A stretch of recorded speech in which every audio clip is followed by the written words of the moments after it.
Всем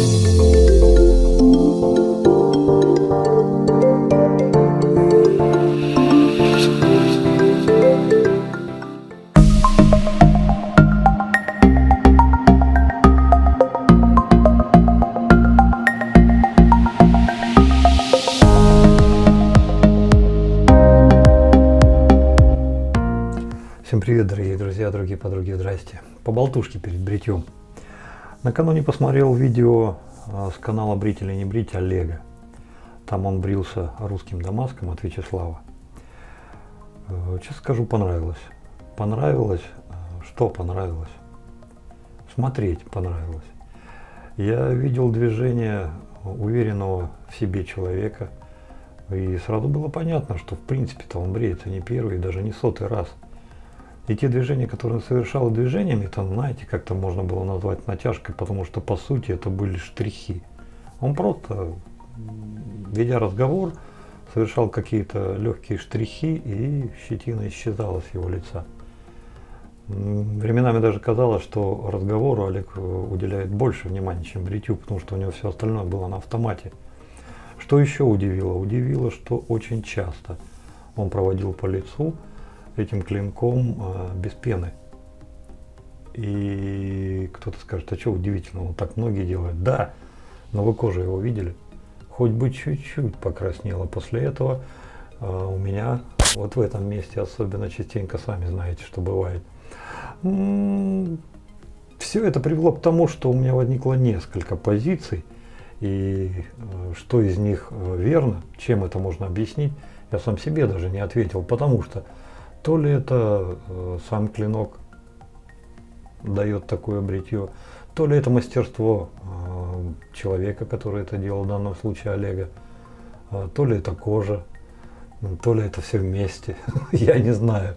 Но результат, конечно же, мне понравился. Человек, видно было, что гладко выбрился, да что и кайфанул от бритья, видно было тоже. Как понравилось и то, что Олег нашел человека, которому можно доверить хорошую бритву. Я не знал о том, что в Москве есть такой мастер Алексей, который вот так вот может заточить. О том, что в Москве есть мастера по заточке, включая Олега бритву, да, об этом я слышал. Но вот конкретно про Алексея нет, первый раз. Интересно было, интересно. Ну, что же дальше? Дальше я думаю, что сейчас вот в мире происходит какая-то такая интересная тенденция, что если судить по Ютубу, то в мире никто, кроме Geo Fatboy, дамаском-то и не бреется. Попробуйте забить на английском Damascus Steel Razor и посмотрите, как много видео высыпет. Самое первое, это, конечно же, Geo. Это далекий, по-моему, 2016 или 2017 год. Бокер, Дамаск за 900 баксов от немцев. Ну и кайфующий Geo, как он там все это намахивает. Ну а все, больше ничего не найдете. Следующее, что вам выскочит в поиске, это, скорее всего, будет какой-то продвинутый канал на 1,5 миллиона подписчиков, где человек делает и ножи из Дамаска, и попытался сделать бритву. 4 видео, одна тема из 4 частей. Но первую, вторую, третью я нашел, четвертую так и не нашел, что же по концовке у него получилось. Но из первой, второй, третьей я уже понял, что это ну как бы не то. А все остальное, да, это была бритва, но какая-то она такая модернистская была, знаете, шибко вычурная. А все остальное, это уже не Damascus Stretch Razor, а Damascus Stretch Knife или что-то еще. То есть многие вот те картинки, которые высыпают, люди, чтобы их тапками не закидали, сразу же называют это не бритва, это нож. Но на самом деле это нож. Вариант подобный тому, что вот не так давно, несколько месяцев назад показывал Андрей Левченко. Ну то есть что-то такое пакистанско-брутальное. Так как наборная рукоятка, там вот такая мамонтоподобная, ну и там вот что-то такое пришлепали. А ничего подобного по изяществу тем же немцам, ничего подобного по изяществу той же самой русской бритве. Нет, практически нет. Вот это все меня навело на мысль, что, наверное, следующее видео, как вот будем бриться с бритвой от Вячеслава, да, несомненно, это русский Дамаск, но, наверное, все-таки назову по-английски, чтобы хоть как-то разбавить всю эту ситуацию, потому что, ну, не только американцы бреются этими бритвами, у нас-то этих видео поболее будет. Сколько пацанов их уже выкладывало. Яковлев, Олег Яковлев, прошу прощения, Роман Яковлев, все в кучу свалилось.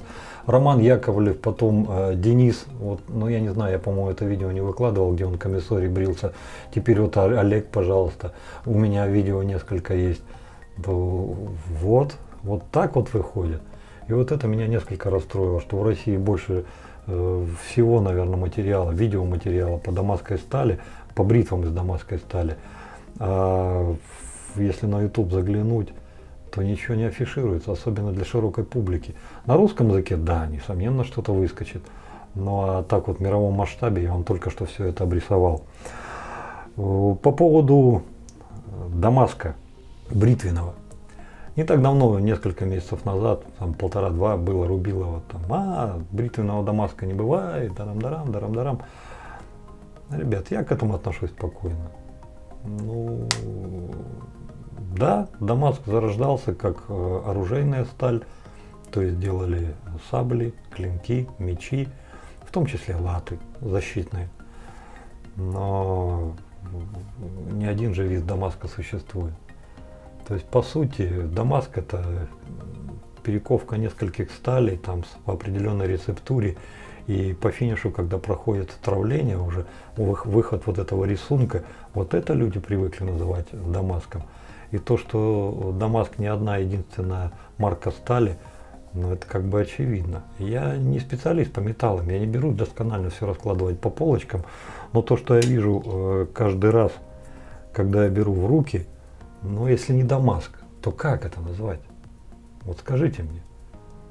Обычный человек, скажем так, не запудренный, скажет: о, так это Дамаск. И то, что есть люди, которые говорят, что нет бритвенного Дамаска, а если есть, то он не бреет, ребята, ну с моей точки зрения это не так. Несомненно, он есть, и несомненно, он бреет.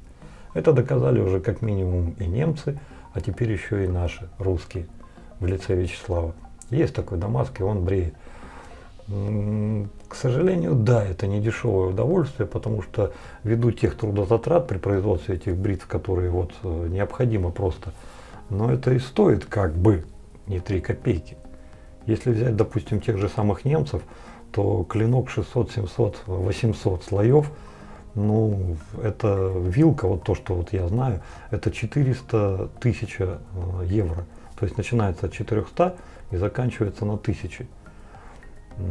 Тот бокер, который показал Гео, я уже говорил, в Америке он стоит 900 баксов.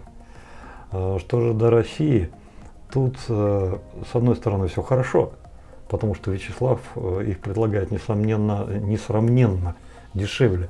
Самая дорогая, которую я увидел у него на сайте, это 29 700, ну, грубо говоря, 30 тысяч.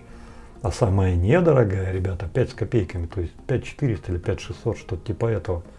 Ну, как бы есть чем сравнить, да? Но, тем не менее, ввиду той цены, которая даже в России для многих неподъемна, потому что, ну, 30 косарей за бритву, там 20 тысяч за бритву, согласитесь, не маленькие деньги. Вот, наверное, вот по этой причине есть повод выделить эти бритвы не в раритетные, а как в подарочные, что ли, в эксклюзивные.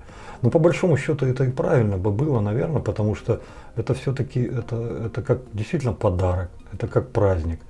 Ну, то есть и выглядит она соответствующе.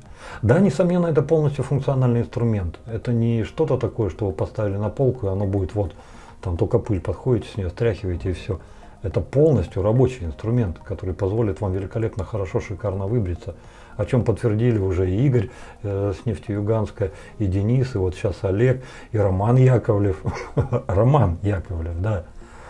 Но, сука, не дешевый. Ой, не дешевый. Ну, прям стоит хорошо, конечно же. Ну, а в связи с этим, да я не знаю, ребята, в бритье мы большую часть делаем для души. То есть, если у человека есть такая хотелка, если хомяк его все-таки достал и начинает уже потихонечку так допинывать, где в печень, где в селезенку, где по почкам, И человек, допустим, в состоянии приобрести такую бритву, вот так вот люди и делают. Ну а те, кому в принципе-то ну, не до этого, ну человек понимает, что по одежке протягивая ножки, но нет у него таких денег. Но вполне себе других вариантов полно. Мы их уже обсуждали не раз, начиная от раритетных и заканчивая новыми. То есть их есть где взять, и они есть, и они будут брить ничуть не хуже. Ну, выглядеть как Дамаск они, конечно, не будут. Но брить будут не хуже, это точно. Поэтому на этом тему Дамаска я предлагаю свернуть. На следующее бритье будет бритва от Вячеслава из его последних, вот самых-самых таких. И мне очень интересно, как все это будет. Там родная заточка. Я ее чуть-чуть попробовал, понял, что не мое, уже прогнал чуть-чуть на борде с красной пастой, потом на ремешке. После этого я ее не трогал. Что будет, посмотрим. Если это будет что-то такое, что для меня подойдет, я буду счастлив. Если же нет, ну, я такой же счастливый, как и Олег с Москвы. У меня Сергей в Новосибирске есть, и я сразу Сереге так тырц ее туда и зашлю. Уж кого-то кого, а ему можно доверить любую бритву, потому что я от него уже 3 заточки попробовал, они мне реально по кайфу. Как счастлив Олег тем, что у него рядом Алексей есть, и который может доверить Алексею практически любую бритву, так я счастлив, что у меня под боком есть Сергей в Новосибирске. Поэтому с этим у меня в этом плане тоже все хорошо, все нормально. По предыдущему бритью. Станок, я не могу сказать, не понравился, не понравился. Удивил, да. Удивил вначале внешним видом, потому что ну, одна сторона такая, другая такая, ну согласитесь, да, то есть тут маленечко жим-жим-то работает, как им бриться. А потом снова удивляет, потому что после того, как я ставил туда лезвие, по сути большой разницы в бритье-то я и не заметил. Практически каждая сторона так, как-то так, знаете, по себе, ну, практически одинаково. Да, есть небольшая разница, но не такая уж большая, чтобы делать на ней акцент. И тут я вспомнил старые работы старых мастеров, французов в том числе. Вы знаете, на кого я намекиваю, сейчас тут наверняка название появилось. Была у них одна такая моделька с разносторонней бритвой. То есть, с одной стороны, они сделали одну агрессивную, с другой другую. Но по большому счету и они подтвердили то, о чем говорю сейчас я. Потому что эта бритва ну, не получила широкой популярности, потому что люди, бреясь ей, очень часто начинали путаться, где какая сторона, и тоже переставали делать акцент, и просто брились и брились. И пофигу какой, и нормально. То есть вот в этом случае вот харьковский станок отыграл точно так же. Вес 16 грамм не удивил. В бритье, наверное, больше биг на себе оставлял акцент, потому что, ну, я согласен с парнями. Это такая ветреная штучка, то есть кому-то она задом поворачивается, кому-то передом. То есть он может тебя побрить и так, но морду лица вот 90%, что хоть какую-то коцку, да, он тебе оставит. Рапира Platinum Lux в этом плане гораздо более спокойная, прогнозируемая и взвешенная дама. То есть вот как-то вот с ней мне понравилось больше. Мыло. Мыло. Какое у нас было мыло? Медовая Хаслингер. Господи, как я мог забыть. Ребята, могу сказать коротко. Хаслингер Forever. Если есть хоть один отрицательный отзыв об этом мыле, ну, скорее всего, если он вообще есть, в чем я сомневаюсь сильно, то, скорее всего, это будет связано с какими-то такими, знаете, своими сугубо имховыми критериями у человека. Потому что, ну, Хаслингер это Хаслингер. Вот скажите вам Мерседес, вы сразу поймете, о чем речь. Что это высокогорье на Алтае. Ага, сейчас. Вы сразу узнаете, поймете, что это машина. Точно так же для меня и Хаслингер. Вот сказал Хаслингер, все, у меня в голове сразу мыло. Хорошее мыло. Овечка, то все, 5-10, вот с этим у меня все в порядке. Поэтому Хаслингер Forever, я так и сказал. Помазок DS Косметик. Он уже плотно вошел в нашу жизнь, мою таки точно. Если кто-то хочет взять недорогой, бюджетный, но качественный продукт, ну, ребята, идите, выбирайте, там, в принципе, с этим все в порядке. Да, бывают заминки, но про эти заминки мы уже говорили не раз и не два. Ничего такого, чтобы, знаете, нет, такого я еще ни разу не встречал. Вполне себе нормальное, годное изделие. Кому интересно, пожалуйста, можете брать. У Яков практически то же самое. Поэтому вот вы возьмете DS Косметик или возьмете Яки, Я думаю, что особой разницы вы не ощутите. Вот через себя вот это все пропуская, сколько у меня было по Москов, ну штук 6, наверное, от DS Косметик, если не больше, и штук 100-500 от Яков, могу лишь сказать, что процент вот этого волосики вылазят, ну у Яков он поменьше. И у Яков я еще ни разу не встречал плохо набитого помазка. А у DS Косметик такого тоже не было, но было такое, знаете, осознание того, что вот ему еще чуть-чуть бы добавить. Вот чуть-чуть вот не хватает. Вот такое, да, такое было в одном или двух. Вот вся разница. А так, по сути, это одного поля ягода. Ну и на финиш Доната. Доната, его компания Экстра, Италия. Молодцы. Молодцы. Очень понравилось. Я бы от такого крема, но с другим запахом, ароматом не отказался бы. Он был бы у меня на постоянке и после бритья, и если, допустим, руки заветрились или еще что-то, или на лице что-то там надо откорректировать. А что нет-то? Экономичный, расходная часть маленькая. Даже если вы не бреетесь, но хотите его нанести, возьмите лицо, умойте и на влажное лицо 2 горошины, дын-дын-дын, и все, и пошел. Нормально. Нормально, вполне себе. Мне очень понравилось. Ну а теперь все это совсем скоро сможет оценить новый владелец, потому что вчера я все отправил с предыдущего стрима. Ну, кроме крема. Крем-то выиграл Денис Деденко, это наша мечта. Денис, как доберешься до города Омска, дай знать, я тебе его торжественно и вручу. Ну что, ну пожалуй, что все новости в околобритьевой теме. Теперь пора бриться. На этом добра, счастья, радости. Берегите себя, берегите своих близких. Дай ему Бог здоровья. Пускай у вас всегда все будет хорошо. Пошли бриться.